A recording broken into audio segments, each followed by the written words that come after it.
Friends చూడండి, మేమైతే ఒక ఊర్లో ట్రావెలింగ్ చేస్తున్నాం అనమాట ఈరోజు. అదే సులిపక్కన అనే ఊరు అనమాట. ఆ ఊరు రోడ్ ఎలాగుందో చూపిస్తపేట మండలం అయినటువంటి బూర్జ పంచాయతీలో గల సులిపకండ గ్రామంలో రోడ్డు ఈ విధంగా ఉంది చూడండి.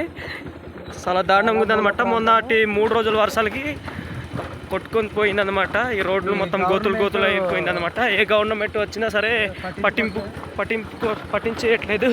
పట్టించుకోవట్లేదు.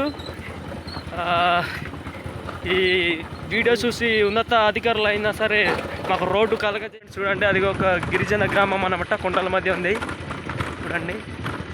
ఆ ఊర్లో వాటర్ ఎలా అందుతున్నాయో మాకు కూడా తెలియట్లేదు. చాలా ఆశ్చర్యంగా ఉందన్నమాట. ఈ చిన్న వీడియోస్ చూపించదామని మిమ్మల్ని ఈ వీడియో చేస్తున్నాం అనమాట. చూడండి, కరెంటు ట్రాన్స్ఫార్మర్ అనమాట. ఇదిగో ఒకే కుటుంబానికి ఒక ట్రాన్స్ఫర్ ఇచ్చారనమాట. చూడండి, రోడ్ అయితే ఈ విధంగా ఉంది. ఇదిగో చుట్టూరా చూస్తే కొండలు, హైట్ అయిన కొండలు చూడండి ఫ్రెండ్స్ ఎలాగున్నాయో.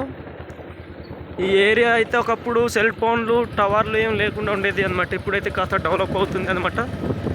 చూడండి, పచ్చటి పొలాల మధ్యలో వెళ్తున్నాం. చూడండి, ఇదిగో మాయా గారు అయితే డ్రైవింగ్ చేస్తారు. చూడండి, ఇదిగో ఇదైతే ఒక పొలం అన్నమాట. ఇక్కడ వర్షం పడితే కానీ పంట పండదు, వర్షం పడపోతే ఇంకా అంతే ఎండిపోద్ది. ఇంకా గేదెలు తినిపించడమే ఆ గడ్డి అంతా. అది చూడండి ఫ్రెండ్స్, అవంతా కళ్ళు చెట్లు అనమాట. మా గిరిజనులు ఆ కళ్ళు చెట్లు గెరల్ని కోసుకొని అక్కడ నుంచి వచ్చే పాలను తాగుతారు అనమాట. అదే కళ్ళు అంటారు. చూడండి, అడవి మధ్యకి వెళ్ళాలంటే ఈ విధంగా ఉంటాయి. చూడండి, ఇదిగో చూపిస్తాను. ఇదిగో మీ ప్రాంతాల్లో కూడా ఇలాంటి అడవి మధ్యకాయలు ఉన్నాయో లేదో కామెంట్ ద్వారా తెలియజేయండి. చూడండి, ఈ రోడ్ అయితే అవతల వెళ్తే దిగసల్తాంగి అనమాట. ఇలాగ వెళ్తే సులిపకండ వెళ్తాం అనమాట. చూడండి, రోడ్లు కూడా ఈ విధంగా ఉన్నాయి అన్నమాట. మట్టి రోడ్లే. స్వతంత్రం వచ్చి 78 సంవత్సరాలు అవుతున్నా సరే ఈ మారుమూల గిరిజన గ్రామాలకి రోడ్లు సౌకర్యాలు లేక చాలా ఇబ్బందులు పడుతున్నారు అనమాట. స్కూల్స్కి అయినా సరే, బడులకి అయినా సరే, అదే హాస్పిటల్కి వెళ్ళాలన్నా సరే మరి కష్టంగా ఉంది అనమాట. చూడండి ఫ్రెండ్స్, రాను మేము దగ్గరికి వచ్చాక రోడ్డు దగ్గర నుంచి వాటర్ వెళ్తుంది అనమాట. ఇదిగో పెద్ద వర్షం వచ్చినప్పుడు ఈ ఊట వచ్చిందనమాట. వర్షం రాకపోతే ఇంకా ఊట అనేది కూడా ఉండదు. చూడండి, ఇదిగో కొండల ఏరియాల్లో ఇక్కడ మాకు వాటర్ కనిపించింది. చూడండి, అవతల ఒక ఊరు ఉంది. చూడండి, అదైతే దిగసల్తాంగి అనమాట. ఆ కొండ ఎలాగుందో చూడండి ఫ్రెండ్స్, కామెంట్ ద్వారా తెలియజేయండి. చాలా బాగుంటాయి అనమాట. చూడండి, ఆ ఏరియా అంతా ఎలాగుందో. ఆ కొండల నడమన మళ్ళీ సొంట్రపాడు అనే ఊరు ఉంటుంది. చూడండి ఫ్రెండ్స్, ఇదిగో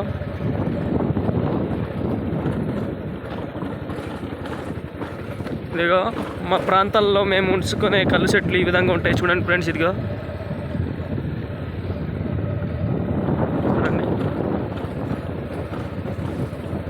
పచ్చటి పొలాలు ఉంచి 2-3 నెలలు అవుతుంది ఫ్రెండ్స్. చూడండి, అయినా సరే ఏ ఎరువులు ఏం వాడకుండా ఉంటున్నాం కావున సేంద్రియ ఎరువులు తీసుకెళ్ళి చల్లడం కూడా కొద్దిగా ఇబ్బందికరం కావున పంట పొలాలు అనేది బలంగా లేదనమాట.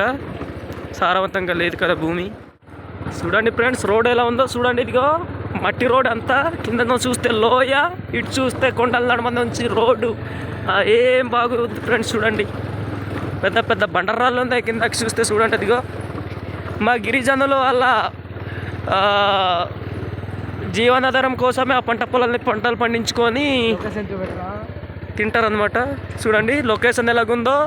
ఇలాంటి వ్యూ ఎప్పుడైనా చూస్తున్నారో లేదా కింద కామెంట్ చేయండి ఫ్రెండ్స్. మా ఏరియా అయితే చాలా ఎక్కువ ఉన్నాయి ఇలాంటి ప్రదేశాలు. సినిమా షూటింగ్కి వస్తే బాగుండేది, సినిమా హీరోలు కూడా. మేము ఆఖరికి సులిపక్కన అనే ఊర్లో చేరుకున్నాం అనమాట. చూడండి, ఇదిగో ఊరు దగ్గరే కళ్ళు చెట్టు ఉంది అనమాట. ఇది అడుగు కళ్ళు చెట్టు అనమాట. ఇది కొయ్యారు, తాగారు.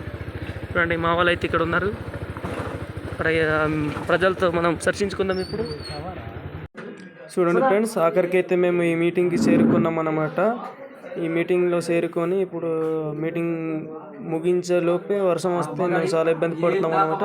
ఇప్పుడు ఇంటికి వెళ్ళిపోతాం. బై ఫ్రెండ్స్, ఇంతటితో.